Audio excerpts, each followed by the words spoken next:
بتبدأ حكايتنا النهارده مع القائد جلين، وبنشوف هو بيطير عين واحد وبيكون في واحد واقف وراه مبسوط جدا. نعرف بعد كده ان دول مجموعة من الابطال، وبتكون فرقتهم مكونة من 14 بطل، وبتبقى بعتهم الامبراطورية لحماية ارض الظلام مع الغزو اللي على ايد فيشتي. ففي شخص بيقول له انت ليه عملت كده؟ ده احنا حتى اصحاب سلاح. بيقول لهم الشخص اللي ورا جلين انتوا الاربعة خلصتوا مهمتكم ونفذتوا مهمة التأمين 10 على 10. وبنعرف ان في 3 من الاربعة دول ماتوا بالفعل. جلين بيقول له بس احنا اللي هناخد المدح كله لينا، وبيكون الاربعة دول خانوا الامبراطورية. فجأة جلين بيشد سيفه ويقتل الواد، وبكده يبدأ معانا عصر المجد على ايد الابطال السبعة. وبنروح لسنة 3992 وبتكون في مدينة ريلي فيلم، وبتكون في عربيات نقل ماشية في شوارع المدينة. بندخل جوه عربية من دول ويكون جواها طفلة صغيرة بتقول انا قريب هوصل المينا وهعدي للجنب التاني، هكون اخيرا في ارض الابطال السبعة السلمية. ونروح مع شخص ويكون اسمه راشي، وبيكون كبير كهنة المحاربين في المدينة، وبيقول اننا النهارده هننفذ حكم الاعدام على اللي هربوا، وبيكونوا خايفين منه جدا وبيترجوه يسيبهم عايشين. وبيجي واحد من الجنود وياخد اول واحدة فيهم ويخلص عليها بكل وحشية. وبيكون راشي بعمل نفسه متأثر جدا، ولكن بيكون قلبه ميت ومش حاسس بأي حاجة. وهو بيتكلم بيكون في شخص غريب بيراقبه من مكان عالي. شكل كده المدينة دي مستوى الغموض فيها عالي قوي. نرجع تاني للبنت اللي كانت في العربية، وبتكون اتقفشت هي كمان زي اللي كانوا بيحاولوا يهربوا من المدينة. وبيقول واحد من الجنود انها كانت مستخبية في عربية البضاعة. بتقول لهم البنت انها كانت راكبة العربية دي بالغلط وبتحاول تلحق نفسها. وبكل برود بيقول لهم رشب ده احنا لسه ما نضفناش مكان اول واحد عدمناه. وبيأمر الجنود انهم يجيبوها على فوق، ويجي لهم واحد ويقول للبنت كنت فين يا حبيبي؟ يقوم واخدها من ايديها ويمشي بيها. بيوقفوا راشب ويقول له انت مين اساسا يا ده انت يا؟ يرد عليه بكل الثقه ويقول له انا اخوها. يقول له راشب انت شكلك كذاب، ده حتى ما فيش شبه بينكم. فبيقول له ده احنا كده عندنا 2 هيتعدوا ومش واحد. بتكون بيبي خايفه جدا ومش عايزه تموت. فبيتعصب الولد ده ويقول له شكل الكلام مش هيجيب معاك فايده. ولسه الولد هيسحب سيفه وفجاه نلاقي الراجل اللي كان بيراقب من فوق بيقول لهم اخيرا لقيتكم. فبيسالوا راشب انت مين انت التاني يا عم؟ فبيروح له الراجل ده وبيقول له حقك عليا انا يا باشا، وبيديله كام عمله كده. فبيقول له هم مشاغبين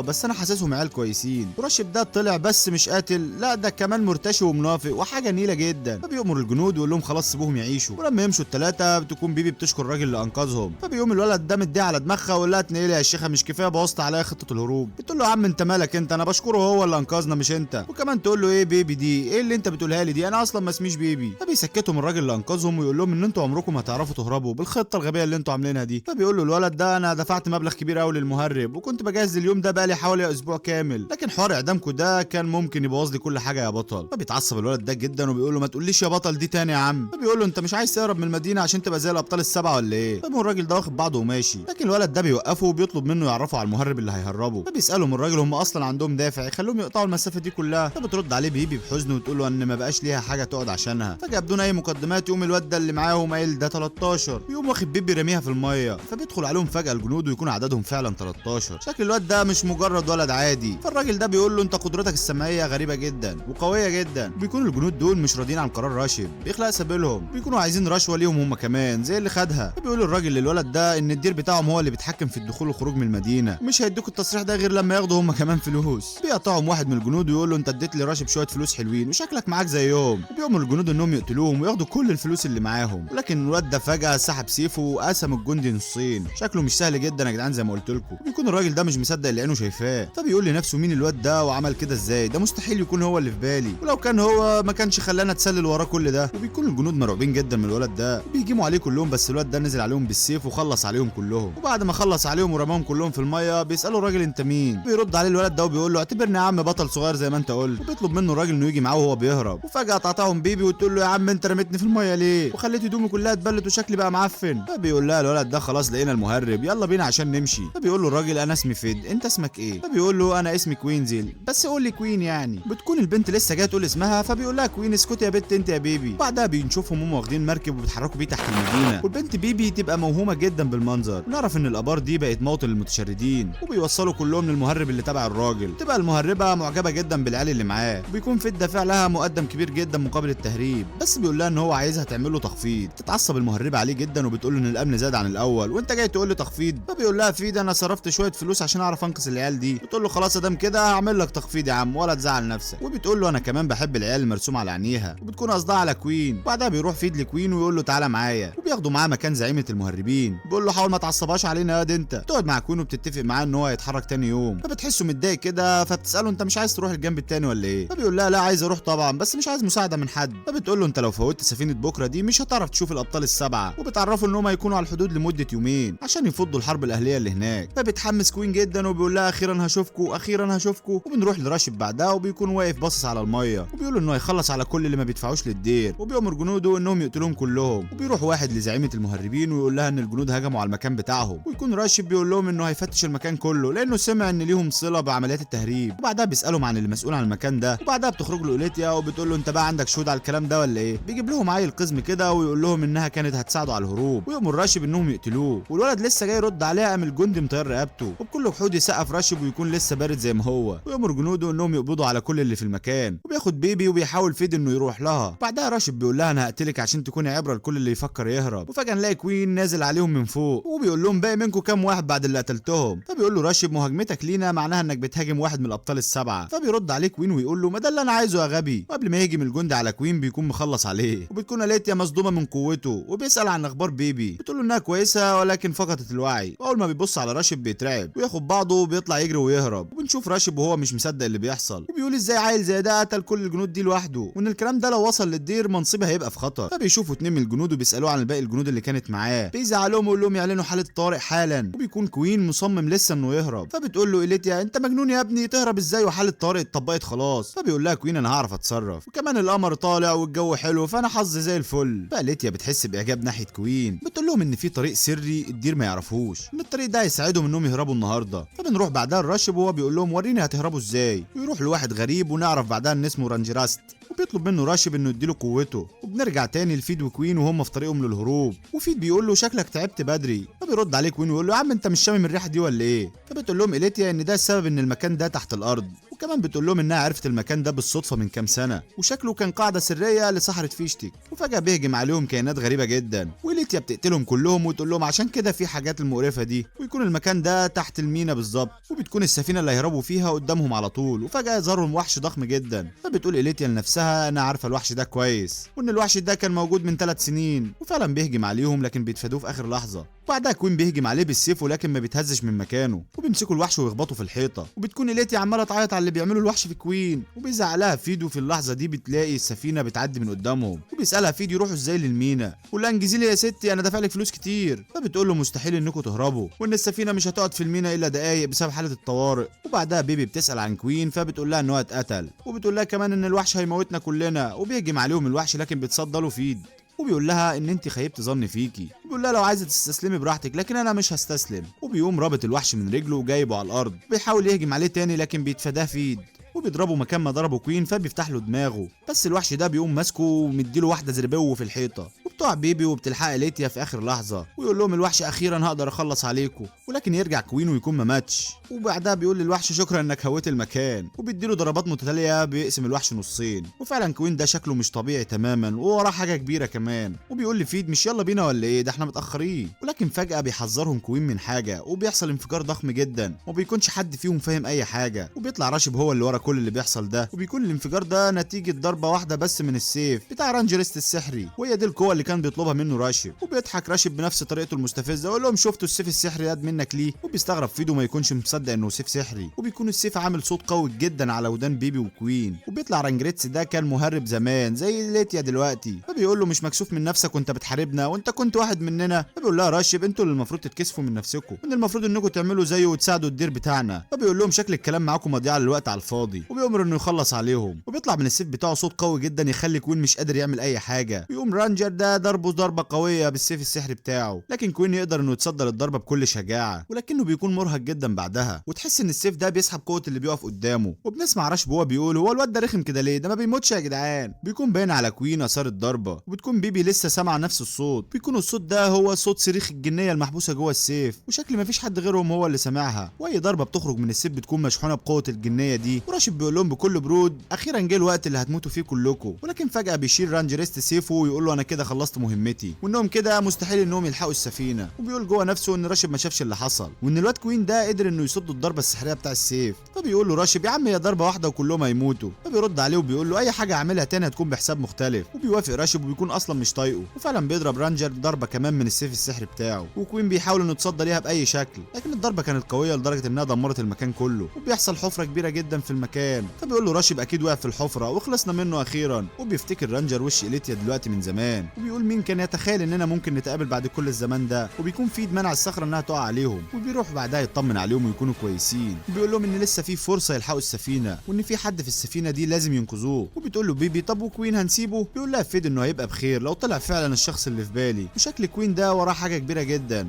بعدها بنشوف كوين وهو مرمي على الارض في مكان غريب، وبيفوق وبيحاول انه يقوم. فجاه بيسمع صوت راشب بيقول له انت لسه عايش يا ده انت رخم قوي. فبيقول له بس خلاص انت حياتك هتنتهي هنا دلوقتي. وبيكون راشب عارف ان كوين ده بيتعافى بقوه القمر، كان المكان اللي هم فيه مغلق تماما فمستحيل انه يتعافى. وبيكون كوين متعصب جدا ومش عارف هيتصرف ازاي، وبيكون راشب عمال يضحك ببرود امه ده ويستفزه. وفجاه بعدها بينزل جنود من كل مكان وبيحاصروا كوين. بتكون دي خطه راشب من البدايه، وبيكون المكان ده اصلا اعمق جزء في الدير كله ومترشق فيه كل قوات راشب. وشكل كده نهايه كوين بتقرب، ويفضل يقول لكوين ان الجنود دي هتخلص عليك قبل ما تفكر تتحرك. فجاه بيتعصب راشب جدا وبعدها بيقعد يزعق وشكله اتجنن على الاخر. فجاه بنرجع مع ذاكره كوين لسنه 3969، وبيكون في واحد اسمه ارجيناك بيعمل تعويذه وبيقول لواحد تاني امشي انت يا اشرت. وبيكون اشرت ده شبه كوين جدا، بيكون عمال يعيط جدا، فبيقول له ما ينفعش اقوى سياف في الامبراطوريه يعيط، وبيأمره يروح يكمل مهمته مع الباقيين. وفجاه بيختفي في التعويذه ونرجع تاني للواقع، وبيكون راشب بيأمر جنوده بقتل كوين وبيهجموا عليه كلهم مره واحده، ولكنه فجاه بيطير في الهواء ويتفادى كل الضربات بتاعتهم. وبيقولوا لبعض ان الواد ده مش طبيعي، وبيسالوا راشب مين الواد ده يا عم؟ فبيقول لهم نفذوا الامر وخلصوا عليه فورا. وبيتحدوا كلهم تاني عشان يخلصوا عليه، لكن يقدر يتفاداهم تاني بنفس الطريقه. واول ما بينزل على الارض يقول لهم انا مش فاضلكم، ويقرر انه يستهدف راشب، لكن راشب اترعب منه وطلع يجري على طول، ولكن فجاه يتكعبل وقع على وشه. وبيكون كوين واقف قدامه وكل جنود راشب بيحاولوا يخلصوا عليه، لكنه فجاه يضرب بسيفه في فخ معمول في الارض، ويكون بعدها كل جنود راشب سايحين في دمهم. وبيكون راشب ميت من الرعب، ويقول له انت عرفت مكان الفخ ده ازاي؟ ويقول له ده انا نفسي ما اعرفش ان ده مكانه، لكن كوين بيقول له انا عديت هنا من سنين بعيده. نرجع تاني لسنه 3969،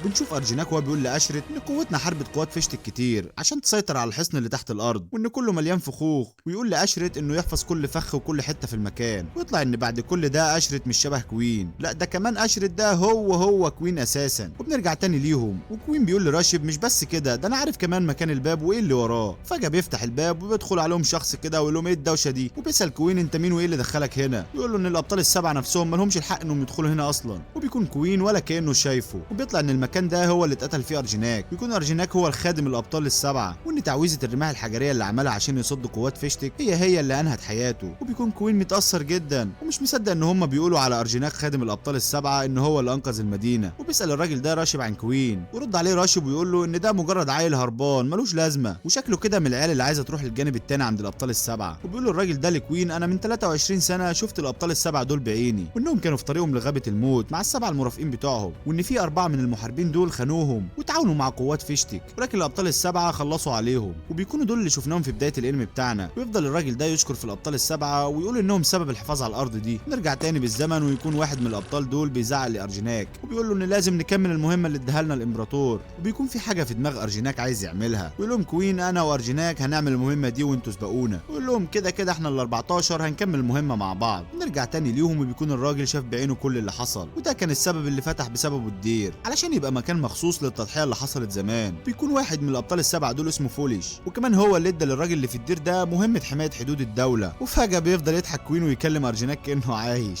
وبيقول له انهم بيقولوا على فوليش الحرامي بطل نبيل، ولكن فجاه ملامحه بتتغير. بيقولوا انه كان بيضحك برضه لما قتلني زمان، وكان فوليش هو اللي قتل كوين زمان قبل ما ينتقل للعالم ده. والثلاثه اللي ماتوا معاه دول كانوا كيفر وجوستاف وكرينتيل. وبيفتكر كمان نظرات الابطال ليهم، وبيبقى متعصب بشكل مش طبيعي. وفجاه بيطلع سيفه ويقول له انا عايزك تخليني اعدي. بعدها الراجل ده بيأمر راشب انه يخلص على كوين، ولسه راشب رايح يعارض الراجل يقوم مهزقه ويروح يحاول يضرب كوين بنفسه، لكنه بيصد ويقوم ضارب سيفه في الارض. مره واحده بنلاقي بوابه اتفتحت، وبنرجع تاني الفيد واللي معاه، وبتكون السفينه اللي هيهربوا فيها مشت خلاص. فجاه بتكون الجنود محاصرهم من كل مكان، وبنشوف فيد بيقول انا اسف يا شيرين. ومره واحده يحصل انفجار ضخم جدا، وبيكون الدير ده بيتهد وبيتدمر تماما، وبيستخبى راشب في الراجل اللي معاه، وتكون الرماح الحجريه بتختفي، والبوابه اللي اتفتحت تطلع بوابه للجانب التاني، وكل الشعب بيكون بيتصارع عشان يروح للجانب التاني. وبيطلع كوين من الناحيه التانيه، وبيكون ارجيناك هو اللي معرفه الطريق ده، وانه كان قايل له انه بعد ما التعويذه تتعمل هيكون اسير في المكان ده، وقال له انه يكمل المهمه مع باقي الاعضاء وهو هيستناه هنا. وبيكون هدف كوين الوحيد انه يقتل الابطال السبعه. وبيكون راشب بيستنجد برانجريتس وبيقول له انقذني، بيكون بيحاول يطمعه ويقنعه باي طريقه. والشعب اول ما بيشوفوا راشب بيبقوا ناويين يخلصوا عليه، وما بيرضاش رانجريتس انه يساعده. وبيكون الجنود بيحاولوا يهربوا في سفينه من السفن، لكن على مين؟ بيجيبهم فيد كلهم على الارض، وبياخد اليتيا وبيبي وبيتحرك بيهم، وبيقول لهم ان لسه في فرصه اننا نلحق السفينه، وبيكون كل اللي فارق مع ليتيا ان شغل التهريب بتاعها واقف. وبيقول فيد لبيبي احنا بقينا في الجانب التاني خلاص، ولكن هي بتبقى حزينه وفاكره ان كوين مات، ولكنهم بيتفاجئوا بيه انه راكب على تنين طاير جنبهم. بيكون الابطال السبعه مرعوبين من اللي بيحصل، كل الشعب كان حاط امله عليهم وعمالين يستنجدوا بيهم، ولكنهم ما يعرفوش اللي جاي لهم وان كوين عايش وراجع ينتقم منهم. بنروح لمكان اسمه معبد القمر، وتكون في واحده جواه اسمها الكاهنه، وتكون بص على القمر وفجاه تحس بحاجه غريبه وتفضل تعيط وتقول ان في قمرين، قمر الشؤم وقمر الشر، وان قوانين الكون هتتغير. وبيكون كوين متجه ناحيه معسكر الابطال السبعه، بيقول لهم اخيرا هواجهكم يا شويه كلاب. فجاه بتعدي سفينه بسرعه من جنبه، وبيكون الجنود التابعين للابطال السبعه، وبيقولوا انهم مش هيسمحوا له انه يقرب من معسكر الابطال السبعه، وبتضرب عليه واحده منهم سهم سحري، وبيلاقي نفسه بيقع. ولكن المحظوظ محظوظ وبيقع كوين فعلا جوه المعسكر، وفجاه بيتفتح الباب ويكون الشعب كله متفاجئ، وفعلا يكونوا الابطال السبعه. واول ما جلين يشوف كوين يقول له مين الواد الصغير ده، لكن كوين من غير ما يتردد يهجم على جلين. لكن بيحصل حاجه ما كانتش متوقعه، وفجاه اتشل كوين وما بقاش قادر انه يتحرك، ويقول لكوين ما تتدخلش انت وسيبنا نتحارب انا وهو. ويكون اصلا قدره كوين انه يتكلم وهو مشلول حركته كده دي معجزه في حد ذاتها، وبيسيطر على كوين وبيربطه من كل حته في جسمه. وكان ده الحل الوحيد لان كوين قوته مش طبيعيه، لكن كوين ما بيقدرش انه يقاومهم كلهم وبيقع سيفه على الارض. وكانوا الابطال السبعه مرعوبين من كوين، ولكن الشعب كله كان فرحان من اللي بيحصل في كوين. ولكن كوين يكون عينه مليانه غضب وانتقام من جلين، ولكن فجاه يقرر جلين انه يعفو عن كوين، وكل الشعب يكون مصدوم من قرار جلين جدا. يقول لهم جلين ان كل شعوب المدن الحدوديه عاشوا حياه صعبه جدا، وان بسبب الجدار اللي كان موجود ده ما كناش بنقدر نساعدهم، وان ده سبب غضب الطفل ده، وانه مجرد عيل صغير وعاش حياه صعبه. وبيكون فعلا جلين رسم الدور على الشعب كله، وكالعاده يعني كلب عليهم حلاوه، وبيكون الشعب كله شايفينه بطلهم والحامي الوحيد ليهم. وبيكون كوين عارف ان دي طريقه جلين زي ما عمل فيه زمان، وبكده يكون فشل كوين في انه ياخد حقه ويكون اماله متدمره. وبيبقى ماشي في الغابه وفجاه بتهجم عليه واحده راكبه تنين وتاخده وتطير، ويكون فيد متعصب من السفينه لانها بطيئه جدا، ولكن يشوف البنت اللي خاطفه كوين دي وهي بتحاول تقتله، فبيقدر فيد انه يخبطها بالسفينه، وفعلا يقعوا كلهم على الارض لكن تفوق البنت على طول، وبتسحب سيفها عشان تروح تقاتل كوين. لكن بيبي بتروح وتقف قدام كوين وبتبقى عايزه تحميه باي طريقه، وبيكون حاسس فيد انه شاف لبس البنت دي قبل كده، وبتقول البنت دي لبيبي لو ما وسعتيش دلوقتي هموتك. ولكن بيبي بيكون مش فارق معاها، وبتقول لها انه انقذها قبل كده ومستحيل تسيبه، ولكن البنت بتقدر انها تبعدها. وبتكون بيبي مرعوبه جدا على كوين، ولكن فجاه ينادى عليها فيد ويقول لها يا اميره، ويكونوا الباقيين مش فاهمين اي حاجه. وبتقول له البنت دي بتعمل ايه هنا يا فيد، فبيقول لها انت اللي بتعملي ايه هنا بطعم الانتقام ده. ونرجع مع الجنود اللي كانوا بيحاولوا يوقفوا كوين، وواحد من اللي حاول يوقفه بيحكي لهم عنه، وبيقول لهم ان هو بطل الاراضي الحدوديه وانه قضى على كل المتمردين لوحده. ويقول له واحد منهم يا عم ما يبانش عليه انه قوي الدرجه دي، فبيقول لهم الراجل انا نفسي ما قدرتش اوقفه. ونروح تاني مع فيد والاميره، وبتقول له ان كوين قتل واحد اسمه كرات، وبيكون فيد مش مصدق، وهي بتقول له سيبنا ننتقم منه. وبتكون البنت دي اسمها الاميره ات من عشيره كشارو لوندو، فبتقول لكوين انا هقتلك من غير رحمه زي ما انت قتلت اخويا. وبتهجم عليه فعلا، بس بيبي بتحاول تاخد الضربه مكانه لكن بتيجي في رجل كوين، ولما تيجي تهجم عليه تاني بيرمي كوين بيبي بعيد ويحط سيفه على رقبه الاميره ات، وعينه بتطلع ضوء غريب بيخلي الاميره تضعف وتقع على الارض. وبيروحوا كلهم مخيم مولان، وده مخيم للاقامه موجود في بلد من البلاد الحدوديه. وبعد انهيار الرماح الحجريه بيكون في ناس كتيره جدا من الشعب انتقلت للجانب التاني، وبيكون امل الناس اللي انتقلت دي انهم يزوروا معسكر الابطال السبعه. ويكون في واحد اسمه جرانبيل وهو قائد الجنود ال100، وبيطمن عمده البلاد انه موجود ومفيش اي حد يقدر يعمل اي مشاكل. وبتقابل بيبي في المعسكر واحد من نفس عشيرتها، وبتكون متفاجئه ومش مصدقه نفسها، وبيكون الولد ده اسمه زيفي وبيسالها عن اسمها. واخيرا هنا بقى نعرف اسمها الحقيقي. بنلاقي ليتيا جايه من ورا بتجري وبتقول لها مين ده يا بيبي، وتكون فاكراها حد بيضايقها اساسا،